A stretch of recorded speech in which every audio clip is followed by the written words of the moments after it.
So hi everyone. In just a moment, we're going to be turning off the camera for me as well. So you will be hearing my voice, but you'll be really focused on the two superstar champions from our team, which we're so thrilled about to really honor Nicole Smith and Laura Longo. These girls are on our team and they are disciplined rock stars who just this time last week ran the Boston Marathon. And, you know, we thought a lot about this because the Boston is something that fascinates all of us. And it's such an incredible achievement. And we wanted to honor them tonight and really give you all a chance to hear the story of how they got there and how they achieved success, what was involved in terms of their personal stories, what brought them to it, the personal discipline, their nutrition that they employed to be able to run that race and achieve it so successfully, and the mindset that went into it. So we're so proud of you guys. And just a little by the way of background, the Boston was first run in 1897. It's the oldest continuously running marathon. And you have to qualify to get in. You have to be invited into this marathon by achieving really great times that you have to run. It's 26 miles long, and it's considered the most difficult of all marathons. Whoa. And these girls did it. So proud of you. It's difficult because of the hills. In fact, one of the hills, it's named Heartbreak Hill for a very specific reason. So enough about the background. What I'd really love to do is turn this call over to these two superstar champions and Laura and Nicole. We're going to have you start by sharing your story with all of us. What got you there? How did it begin for you? And Nicole, let's start with you if we can. Sure. Thank you for having me. Boston. Oh, geez. It was a week ago and it feels like it was yesterday. So how it got started was I've been a runner since middle school. I've ran track in middle school, high school, and college. So I've always had a competitive edge in me, and I can't get rid of running. I'm addicted to it, I guess you could say. So once I finished college, I really didn't know what to do because I've always had practice. I've always had a coach, a team, something that was there for me to have a goal to achieve for. And I figured, all right, well, I guess the next big goal was to see how much I can push myself, and let's sign up for a marathon. So I signed up for the Steamtown Marathon, which is in Scranton, Pennsylvania, where I'm from, right outside a little town called Clark Summit. And I hear good things about it. It is Boston qualifier course. So if you want to qualify for Boston, you have to make sure you're at a course for it.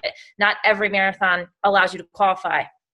But at the time, I had no intentions of having Boston in my future. I was just trying to complete a marathon to see if I could push myself to do it, because I was a 400, 800 runner, and 800 meters. I was like, ooh, baby, 2 laps. That's long enough for me. And then I went into 26 miles. So I finished it in 2013. I was the first time I ran the marathon, and my family had told me I qualified for Boston in my age group. I ran a 3:33 in the qualifying time. Slowest time you can get is a 3:35 for the age group I was in. And they said, you ran a 3:33 that qualifies you for Boston. And I honestly didn't really believe it. I had no idea because it wasn't even in my picture of doing. Let's just finish 26 miles is all I had in me. So I really blew myself away by doing that. But I didn't submit to go and qualify for that next. I didn't go and run it for 2014 because the window to register is in September. That marathon was October. So I was like, I'll just run it again because your time is good for 1 year. And I just was trying to beat that time, my 3:33, which then I did. And I ran a 3:28. So it allowed me to qualify. And that's when I submitted. And I was like, everyone's telling me you have to run Boston. You have to run Boston. If you qualify, you have to run Boston. I was like, all right, I guess I'll run Boston. I did it. Why not? So I ran Boston last year for the first time. And it's mind-blowing. It is. Everyone says you have to run it, and you'll understand when you're there and you experience it. And once I finished that last year, as soon as I crossed the finish line, I decided right then, I was like, I'm coming back, I'm doing it again next year. Although my legs did not want me to do it again. In my mind, I was ready to do it for 2017. Well, that's incredible. The second you finish, which I'm sure your body's in agony at that point. That's amazing, Nicole. And Laura, let's hear about how did you come to the Boston? It's just great to hear these stories. Yeah, so the whole idea of racing was kind of foreign to me. I did run in the track and cross country in high school and did not run in college, but didn't realize that people continue to race after college. So when after my second daughter was born, a couple of neighbors, or all my neighbors actually at the time, kind of talked me into going to this triathlon club meeting, this women's triathlon club meeting in town, and thought it was totally crazy because I never really competed for running since high school, and really never rode my bike as a kid, never swam much more than to tread water. So it was totally crazy, but I fell in love with the sport. I fell in love with triathlon, and really fell in love with running races again. And kept it short though. They were 5Ks. I did sprint tries, Olympic tries, up to a half marathon. And the thought of a marathon was just really daunting to me. And but it was in the back of my mind at that point because I had fallen in love with running again. And it wasn't until I was going through the first time I did the Healthy Mind and Body program, which is an awesome program that our company provides for its customers, and it asks you to set some goals. And I found myself typing that I was going to run a marathon, and so that's why I decided to run Philly in 2015. And I had trained for Philly and didn't have Boston on the radar until a few weeks out, and my coach had given me some splits to shoot for that. I was like, well, that's not going to get me to Boston. And it's at that moment when I realized I really wanted to go. So I did what I had to do to qualify. I qualified with 3:37 to get into Boston that year. And that was an incredible race for me. And it was just such an honor to make it in. such a prestigious race. So. Wow, that is so cool. So for both of you, it came to you later, right? It wasn't something when you were little kids you were thinking, I want to run the Boston Marathon, but it came to you and you loved it. So Laura, this was your first Boston, right? Mm-hmm. This is the first time you had this experience. So when you finished it, were you like Nicole and you said, the minute you finished, you want to run again next year? I do want to run it again sooner, more for redemption as far as, doing things a little differently. But yes, I definitely want to run it again, just maybe not for a couple of years. Maybe you'll feel differently by next year. You're just a week out from it. I know, I'm already getting the itch. It's only been a week, so. The pain is still real. Can you describe to me, what was it like when you were there? What was race day like for you? Oh my gosh. Even I went a few days early, and the whole town, the whole city was just like, you were like royalty if you were a runner. Like everyone was wearing their jackets, and it was just so inspiring, and there were runners everywhere. It was really just like a runner's paradise. So then when you're at the race and you're running, there's just this sea of runners in front of you, as far as you can see, as wide as the streets are. And the crowds are incredible. The entire 26.2 miles, they are lined up on the side of the roads, both sides for the most part, screaming for you, cheering you on as if they're your family. And they're offering, their kids are out there. There were kids jumping on trampolines. They're offering you oranges and drinks and popsicles. They were just so incredible and just happy to be there. It was just an incredible, really special place to race. Wow. So were you nervous? Yeah, I was very nervous, yes. So Nicole, how about you? Did you also feel that incredible enthusiasm of the crowd? I heard it's 500,000 people that turn up and they line the entire corridor where you're running. What was that like for you, Nicole? Yeah, it blows my mind that there's 500,000 people there to watch people run 26 miles. It just blows my mind. And then it blows my mind, why we're doing 26 miles on this course that's really hard. So it's just a sea of people that we're crazy on both ends, both runners and the spectators. It's mind blowing. But when I first ran it last year, everyone was telling me how great this experience is, and when you go, just enjoy it and take it all in. And I was like, okay, well, I ran a marathon before. I want to do well. I had a time in my mind. And last year, I wasn't nervous. I was just excited. And as soon as we started, the start line, you're walking to the starting line. There's already people in the neighborhoods cheering you on as we're just walking to our corrals. And then the gun goes off, and it's your sea of people, both sides of the road. And I was like, well, forget my goal. I am just blown away at the people that are here to cheer you on. And they make you feel like celebrities. Like Lauren was saying, like, you're high-fiving. You can high-five people for 26 miles. They make you feel like you are a celebrity, and they welcome every runner in the city. This is Boston's baby, and they want you there for it. And like you feel like you're almost like a local. You're part of Boston, being there, and it's just the crowd blows my mind. And then my family's there, and you could pick them out screaming miles away for you, jumping out into the runners. So you know where my family is. And when I first ran it, I was like, there's no way I'm going to find them, seeing all these people. But I found my family, luckily. How did you find them? Did they tell you where they were going to be? You both found your families, right? Yeah. Well, last year we had no idea where they were going to be, how I was going to see them, because they were just figuring out how to find locations and driving there. So I was just like, I see you. I don't. I'll meet you at the finish line. This year, now that they had an understanding of where to go, I knew what miles. A mile 6. It was Framingham. What we were running through it's a sea of people, but I had an idea of where they were going to be. Like, left side of the road, be on the left side. They're going to be by the train tracks. So that's where I had to keep my eye out on them. But knowing my family, you'll know where they are. You can hear them.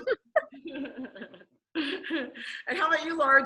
Were you able to find your family when you were running? Yeah, it was actually a lot easier than I thought it would be, and you would think it would be with so many people. I knew to look for them around mile 16, and I did not know to look for them at Heartbreak Hill, but they screamed loud enough for me to hear them, and it was a welcome break for me to take a little break and say hello to them. So you guys, I'm going to let you kind of tag off of each other on this, but let's talk about the terrain, because it's considered brutal in the Boston. So tell me about what that was like and what mindset you had to gather to be able to take on Heartbreak Hill and some of those brutal hills. Laura, you want to go first? Sure. For me, I heard some reviews about the course, and they say it's net downhill up to mile 16 or so. Wasn't expecting so many rollers during that first 16, but a lot of the mindset around it was leading into it was affirmations, visualization, and I even had watched a YouTube video of the course to be able to help visualize, even though you really don't get a feel for the hills in that video. But just affirmations, saying them to yourself when you're running helps you get through it. Heartbreak Hill for me was not the hardest part. To be honest, a lot of the downhills do a number on your legs, which I wasn't I do train on hills. We have some pretty decent hills where I live, but next time I will make sure to train more on downhills to prepare for that. Prepare your legs for long-term downhill. For me with the train, I had an idea what was going to be happening already from last year, but I mean, it still doesn't prepare your body for the pain that's going to go through. It's inevitable. You're going to get pain. But my mindset is it's taking 1 mile at a time. Don't look at the whole picture, because 26 miles it's overwhelming. You're thinking, I have to run 26. Oh my God, I'm only on mile 2. That can just kill you right there in your mind. So I had a coach help me break down my miles of what pace I was supposed to be hitting. I was just taking 1 mile at a time.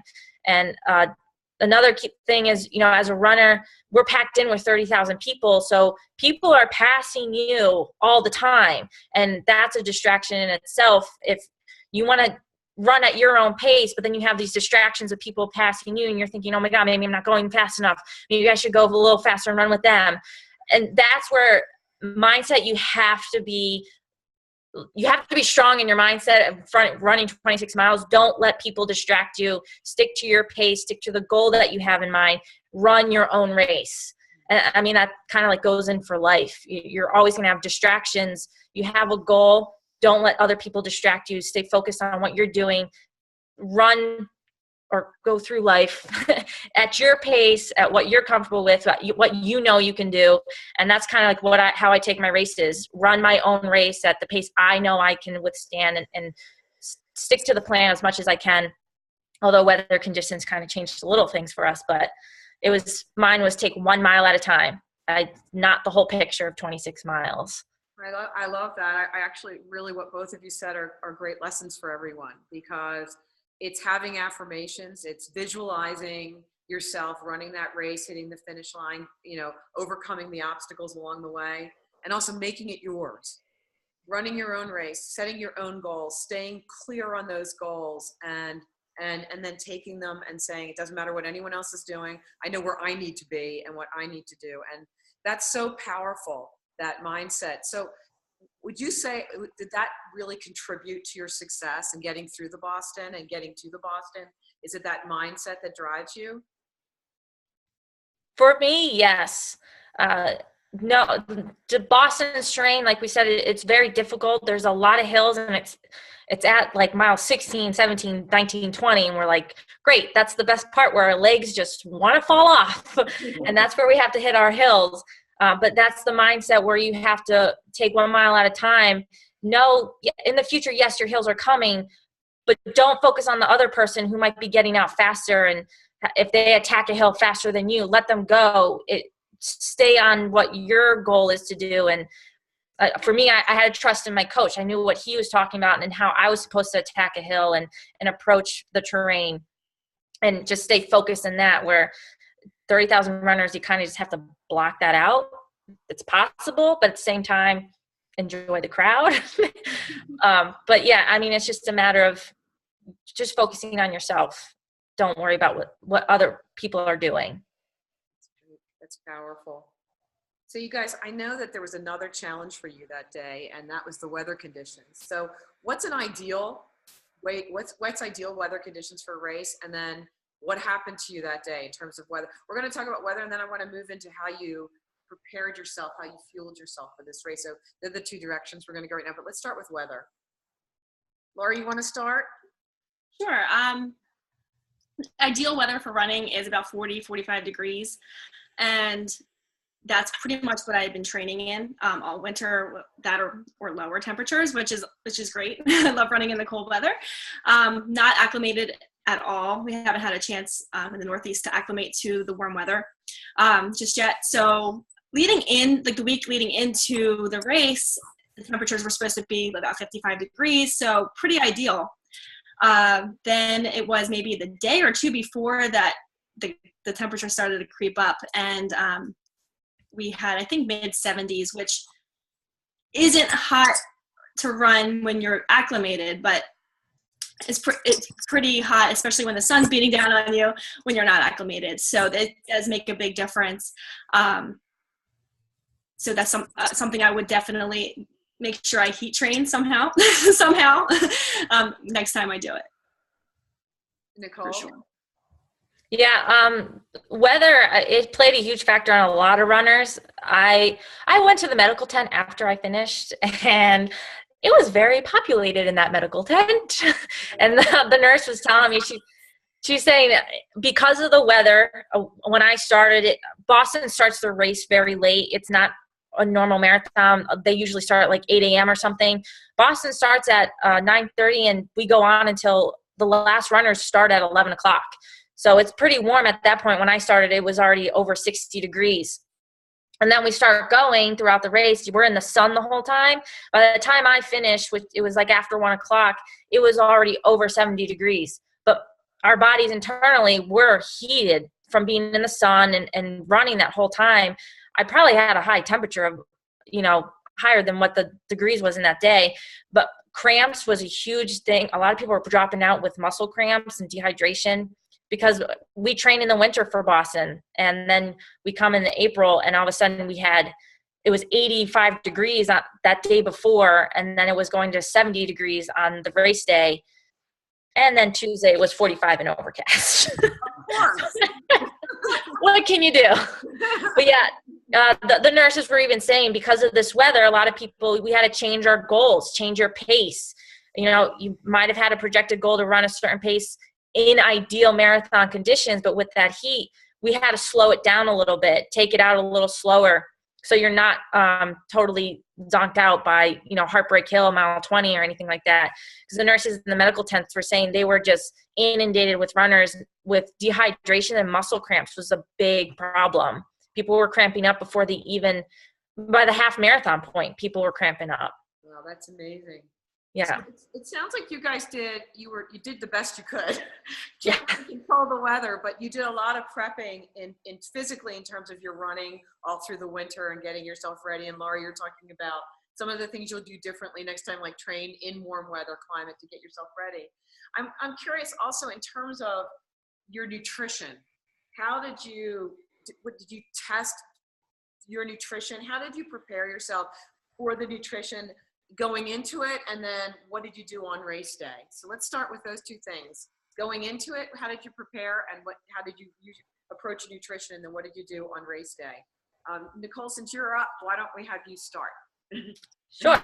So preparing wise, I used a bottle called Knox that I use through our nutrition line, and what that is basically it brings oxygen to blood vessels much faster, nitric oxide. And preparing, I took this Knox the week leading into Boston, and then keeping an eye on the weather, I took water and our Hydrate, which is loaded with electrolytes, to keep myself hydrated and prepare to intake a lot of water before the race, and then seeing how warm it was going to be. I was probably drinking water like it was my job, as usual. So then leading into the race day, the night before, I took my Knox again. And then I had that morning of, because we start so late, you do want to eat before your race. Most times we wake up, we'll go for a run at like 7 a.m. or something on a long run day. I'm not going to have a full loaded breakfast before that run, but because this is much later in the day, it was 10:30 or so when I started. I had a full meal of a protein shake with my carbs and my fats and sugars and everything. So my body had nutrition in it.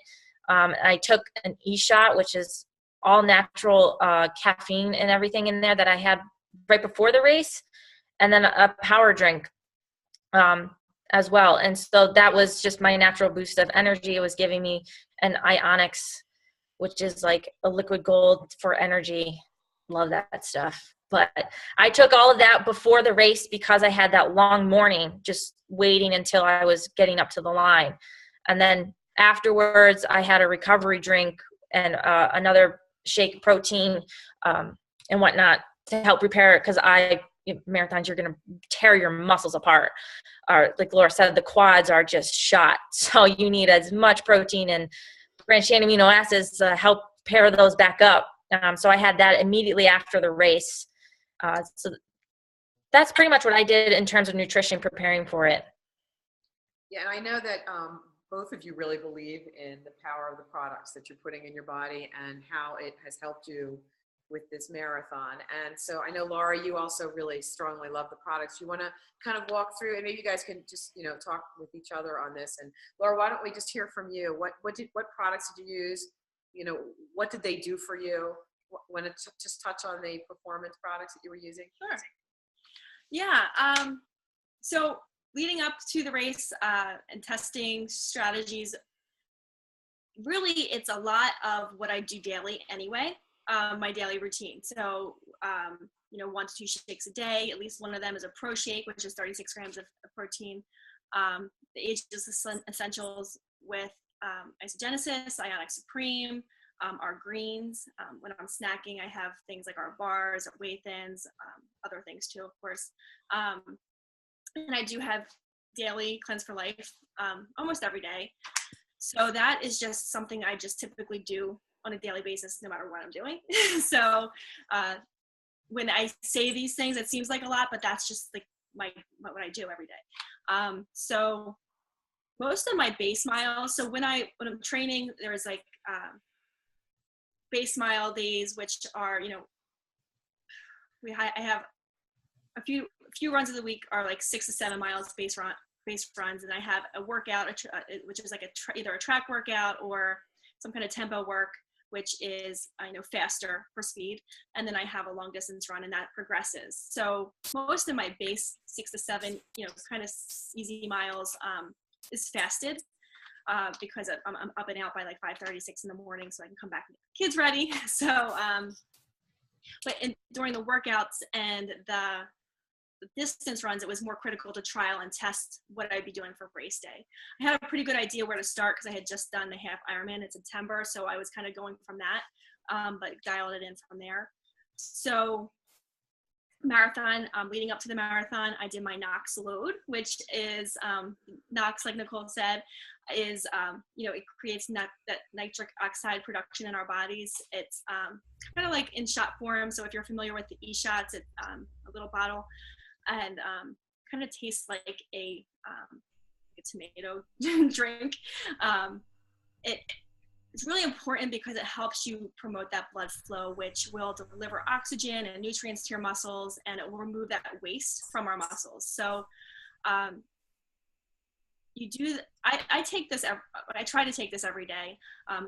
Not totally strict about it, but I do like to take it every day because of the cardiovascular benefits it provides anyway. So the NOx load was just like I'm doing it anyway kind of thing. But if you do it 6 days in a row, you can reach these maximum levels of nitric oxide that you can go into the race day with. So I did that. And that will help your stamina as well. And so what else did I do? Like Nicole, I also was hydrating with our Hydrate and water. When I found out the weather was going to be warmer for dinner that night, I made sure I had fish for that added sodium. It's like she said, people were in the tents because of cramping, and a lot of that has to do with not having enough sodium or overhydrating with water and not getting the sodium also that your body needs. So I made sure I was taking in some sodium from my food as well as our Hydrate throughout the day and the day before. And what else did I have? I had potatoes for dinner. And our Amped Hydrate is, you know, an electrolyte drink that doesn't have any of the artificial colors or flavors in it. And it's the right balance of carbs in the form of fructose and glucose that helps replenish those carb stores, and sodium and potassium for that healthier hydration. So race time for me was late. It was later. It was 10:50, which is much later than I'm accustomed to racing. But I woke up at 5:30. I had my shake, my Ionic Supreme, my essentials, shakes easy on my stomach, and trained with this. So it loads me up with energy and nutrients. Ionics, I have this every day. It has those adaptogenic herbs. That's totally amazing. It really helps, especially as an athlete, it helps your body battle stress that from physical exertion, that we're putting our bodies through so much stress on race day that that's really important every day, but especially on race day. Ageless Essential is really important. That's a great array of vitamins and minerals for pushing our bodies hard. It helps with recovery. It helps decrease oxidative stress. So you want to make sure that you're performing at top level. So on the bus on the way over, I also was just having small bites of a bagel, not too much of it, probably just because I was nervous more than anything. Had a banana, sipped some water. Then around 2 hours out, I also had a different carb drink. It's called Tailwind, where I had, it's just like another kind of meal type thing for me. It was just added carbs and more sodium that I know is easy on my stomach because I tested that back in training. So 9 o'clock, I had my NOx, which was about 2 hours out. It's important to have it. I think Nicole said about 1.5 hours to 2 hours out. And what else did I have? I had about 15 minutes before I had my e-shot, of course, and I half a scoop of power. The power is awesome. The power is creatine and nitrosamine that will stimulate energy in our muscles, will help you work harder, faster. I like to have half before and a half in my bottle. That's just what I test with. No real rhyme or reason for that. And the e-shot is that natural source caffeine plus the adaptogens, and that combination will give you that steady release of energy. So it's not like that spike and then crash, which you definitely don't want to have that while you're racing. So so then in my bottle, during the race, once the race started, I had a lot of stuff in there. Actually, I doubled up. I had actually 4 scoops of hydrate because of the temps being higher. So I knew I was going to have to get a lot more water on the course than I was originally planning to dilute that, because my bottle's not big enough to have enough water to dilute all that. And I did take some salt tabs on, just like salt tabs, later on in the race to make sure I was getting enough sodium, because I was hydrating way too much, I think, on the course. In my bottle, I also threw in the other half a scoop of power and half a scoop of ionics, just because I test with this, and that's what I love to do. So I think and I did throw another e-shot in my bottle too, because I knew I was going to be diluting it and I had nowhere to put it when I was running, and I wanted to have another one on me. And I had our amped fuel every about 6 miles or so, which is what I plan to do. And that is like just an apple puree. It has carbs and branched chain amino acids in it. It's kind of like a gel, goo that you might have had. It's really easy on my stomach, so I love that. And I think that's everything. So it sounds like both of you really you dialed into the Isagenix products during the race, and they really pre and during, and I think we'll probably touch on this for a moment now, is also in terms of in your recovery. But before we go to the recovery, I just want to say how, especially Nicole, for you, because you ran the Boston last year. So how, for both of you, how do you feel Isagenix, how did these products contribute to your race, and how did it change for you using these in the race? I think probably Nicole, we'll start with you, because you didn't use them last year, right? You didn't know about, or were you using it last year too?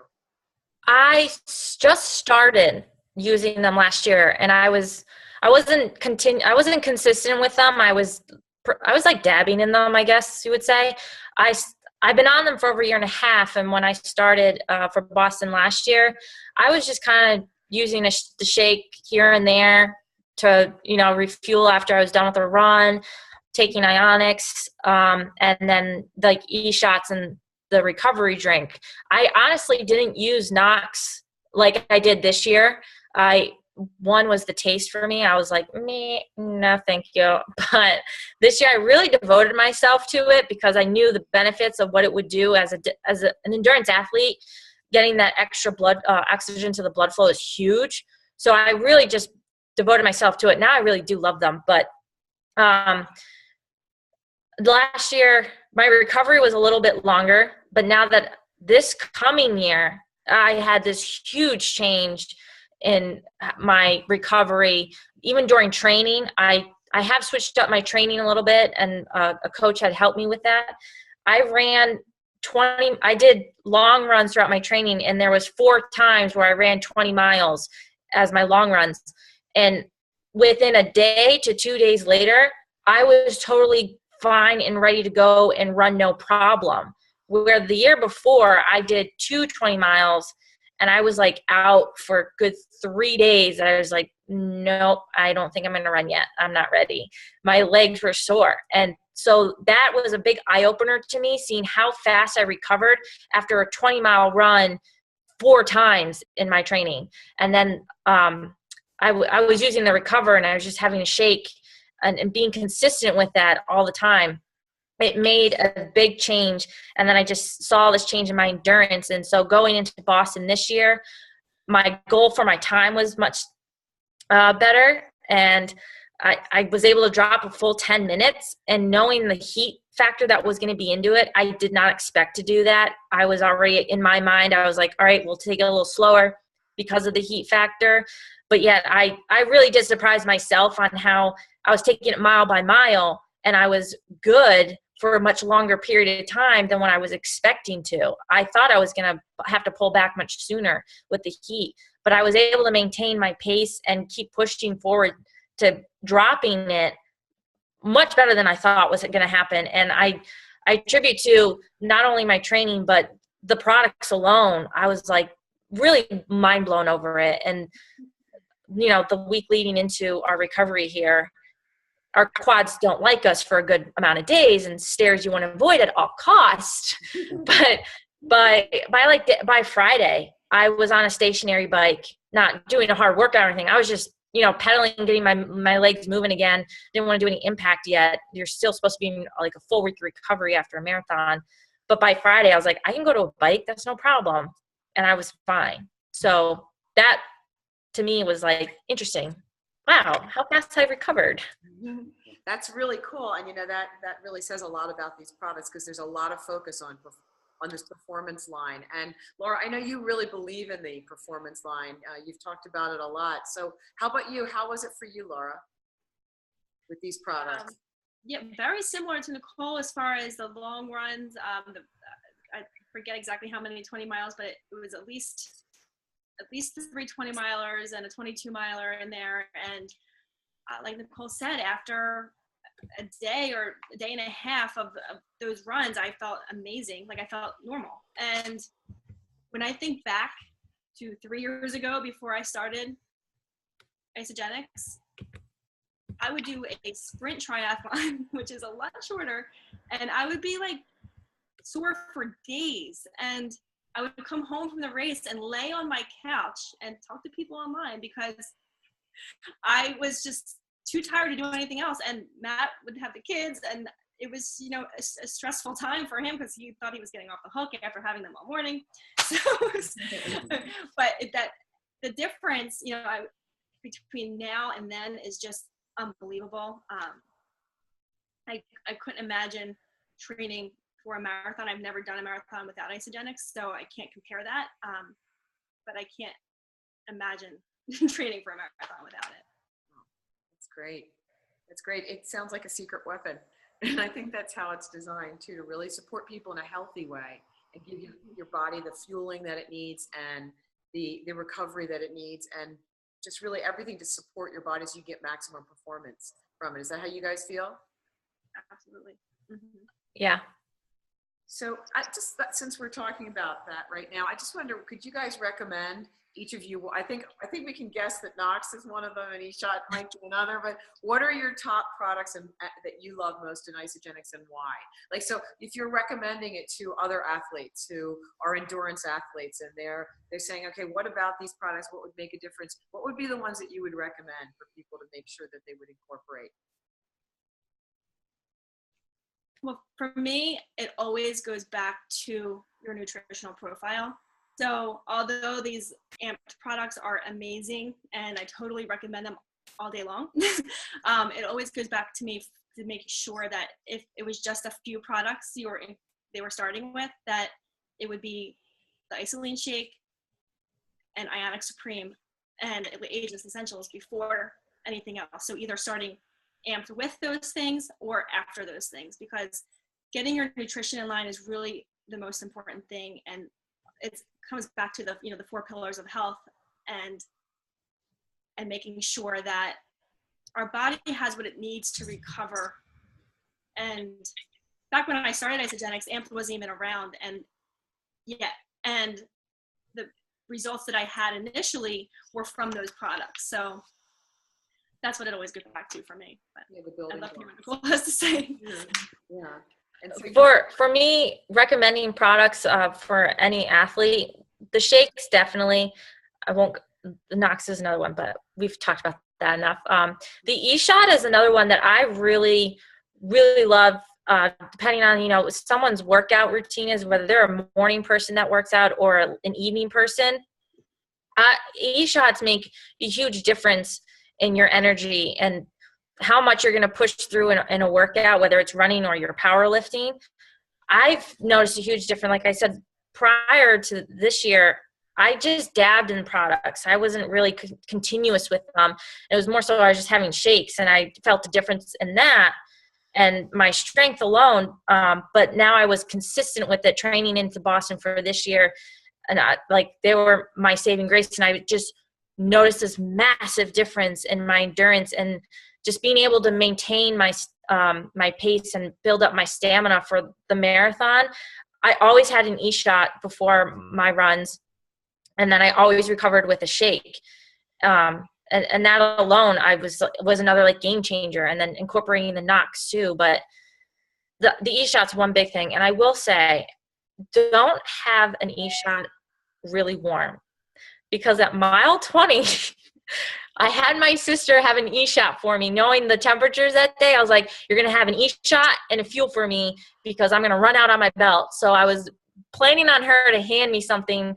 I mean, during the course, everyone's handing you food too, but I was like, I need my amp. So she handed me an e-shot, super warm because it was in her hand for, I don't know how long they were standing there. Not the best. I like them cold, especially when you're already hitting 20 miles and you're just sweating and dying of heat. Don't have an e-shot warm, but have it cold. But thanks to Colleen for having an e-shot for me. Again, I was like, I got my boost of energy, took it on Heartbreak Hill. A little grief to her sister, which is always very Yeah. Laura, I just want to ask you about the Ageless Essentials.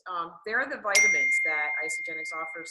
So would you just quickly touch on those, and then we'll just continue on just a final wrap up on this. So Laura, why the Ageless Essentials? It's a great array of vitamins and minerals that will it helps with oxidative stress and recovery, and to keep you performing at your highest level in anything that you do, really. And it's comprehensive packs. They're super simple, AM and PM. You take them in the morning. At night, you just open the pack and go. It's very simple. But as an athlete, it's super important to make sure you're getting the nutrition, the nutrients your body needs, the vitamins and minerals. So a great way to get them. You both said Ionix is kind of I've heard this described as the secret weapon. Liquid gold is another word that I've heard, Ionix Supreme for athletes. So I want to just touch on Ionix Supreme and what it does for your recovery. Was that me? Yeah, go ahead. Yeah, the Ionix Supreme has the adaptogens in it. And so adaptogens are herbs that help with stress, they help fight inflammation, and they help keep your energy consistent throughout the course of the day. Naturally, there's no caffeine. So when you're putting your body, that goes for mental stress, and that goes for physical stress. So when you're putting so much physical stress on your body, Ionix is a really powerful tool to help with that recovery and to help your body deal with the effects of stress. Excellent, thank you. Nicole, anything you want to add about Ionix Supreme? Ionix, I take that every day. And again, I compare my training this year to what I did last year, just dabbing in them to being consistent. It's like a no-brainer for me to not use these every day, but seeing how much I progressed and was able to improve my time and my endurance for training. And I have Ionix every morning, and I had it on race day as well. And again, helping my body adapt to the stress we put on our bodies training for this marathon. It just also made a difference in my recovery and maintaining my energy levels throughout the day. Like before Isagenix, I was always taking my afternoon naps. I always was sluggish, hit that afternoon crash. Ionix in the morning, I don't have them anymore. It's just like that constant level of steady energy. It's there all day. And I really attribute that to also maintaining with my training and my energy levels throughout my race, and helping my body adapt to the stress I'm putting on it, especially my quads. they don't like you in a marathon.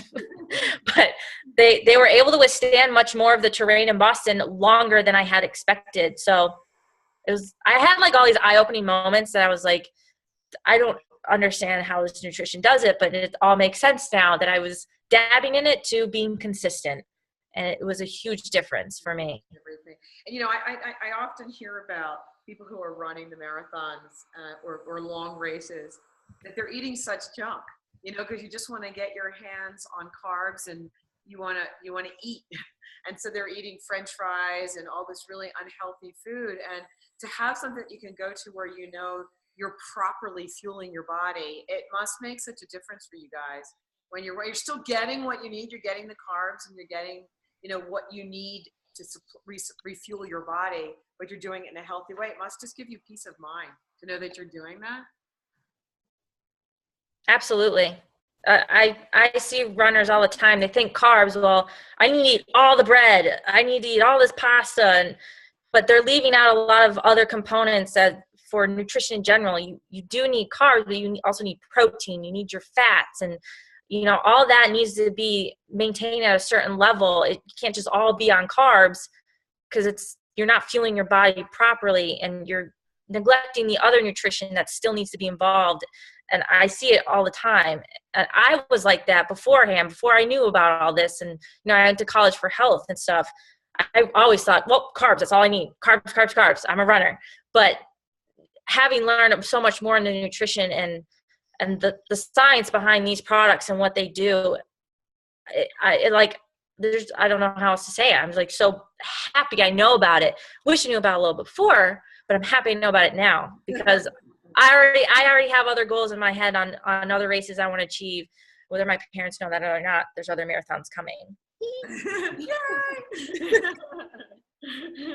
Laura, is there anything you'd like to add to that? No, I think that she said it beautifully. Having this is a really, like you said, powerful weapon, secret weapon, kind of, that it makes it simple. It makes it really simple to know that you're getting what your body needs every single day. And you don't have to turn to the things that aren't so healthy for you if you're in a jam, right? So it's a really powerful way to get what your body needs, whether you're an athlete or not.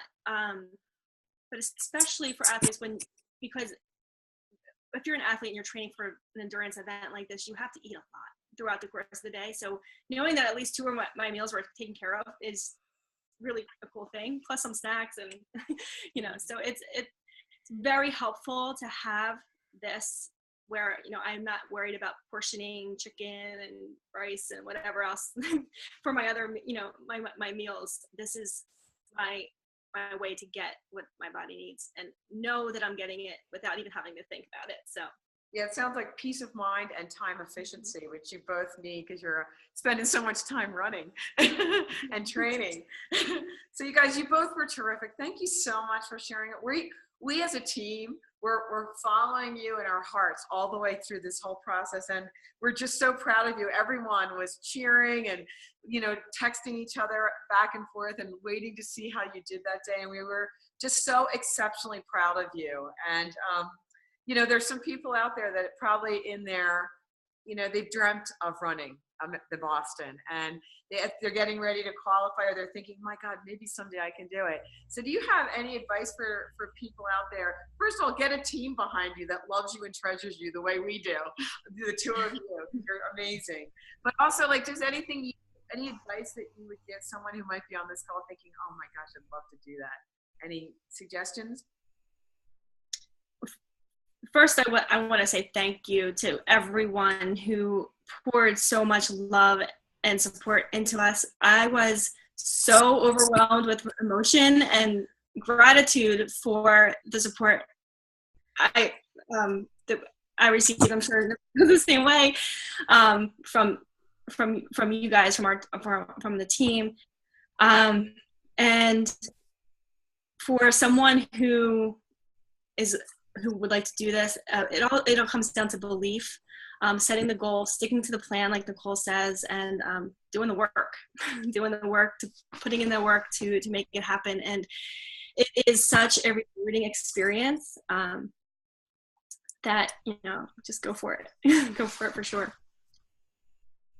Absolutely. And I want to thank everyone again for their support. That my Facebook was blown up, that I was not expecting all the support and those posts and shout outs, and not knowing all those people all you guys were following on the app and everything. And I was really, really touched by that. I was like, okay, my mom and dad and my family, yep, they're here to support me. Woohoo.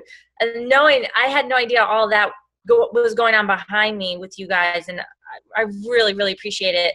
It meant a lot. And for anyone that wants to run Boston or just run a marathon in general, or just run a race, do a 5K, like Laura said, it is a mindset. It absolutely is a mindset. A lot of people just look at the big picture and say, I can't do that.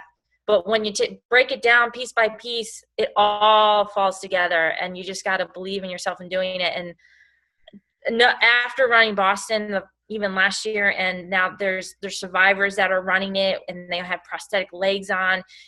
I passed them on the race, and I was telling, I said, keep going, great job. And seeing them do that on a prosthetic leg, I was just like, absolutely, I can do this. If they can do this, anyone can do this. It's literally a mindset.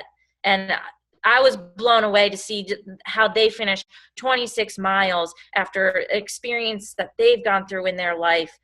I mean, that could have just set them back forever, and just that's something I'll never do. I'll never step foot over there again. But they're in the race and they're completing it. So it's all comes down to mindset, and then you just take it one step at a time, one foot in front of the other, and it is all worth it in the end. It is a lot of emotion if you run Boston in general. It's a lot of emotion that goes on there. Yeah, well, that's wonderful. How beautifully put by both of you. Thank you so much. It's really, you have a dream. And then when you have that dream, you have to build the belief around that dream. You have to have the discipline. You have to have the determination and drive. You have to find the proper training around it and the proper support. So you both mentioned coaches. You've mentioned finding the nutrition that will get you there and keep you healthy and strong. And then beyond that, it's having that mindset for both of you. What we saw, two determined women, powerhouses, who said the obstacles don't exist. Heartbreak Hill is Heartbreak Hill. We're going to run it. Each of the miles, the downhill and the uphill, you guys did it. And we're so proud of you. And, really what you guys did, that achievement, it's not only that you ran the Boston, but it's the example you set for all of us of finding something, going for it, and achieving it. So thank you for lighting up our flame as well of success. So you guys are wonderful, and we're very, very proud of you. Your team everyone is applauding you right now. Thank you. Thank you guys. You're the best. And we'll just wrap the call here. So thank you both. Have a great night, and thank you for joining us and sharing your story of success. Amazing. Yay! Thank you. Thank you so much. Thank you, everyone. Thank you, everybody. Good night. Good night, ladies.